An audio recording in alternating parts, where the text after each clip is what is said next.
I have some questions, and you get presidential candidates up here, so I want you to ask the president this when he comes up here.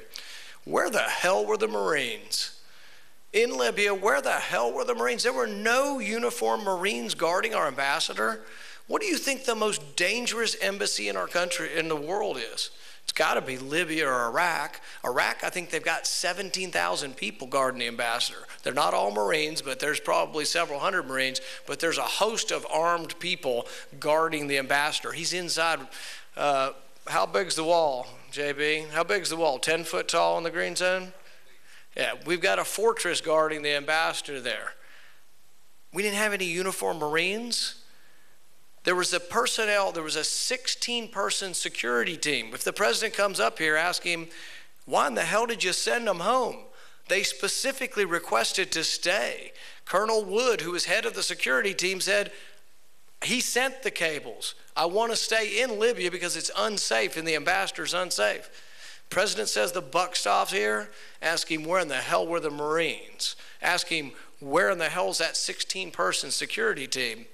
And then finally ask him, what happened to the plane? There was a DC-3 there that was supposed to be able to help people out of the country or to move about the country. They took their plane.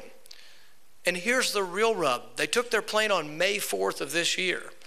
You know what happened on May 8th of this year, 4 days later? The State Department spent $108,000 buying a new electrical charging station to green up the Vienna embassy. So you have to ask yourself, is the green initiative, is the global warming campaign more important than the security of an embassy? Greening up the Vienna embassy. You know, the electric car, it's subsidized $250,000 per car. So we probably spent $1 million buying these electric cars to make a political statement in Vienna.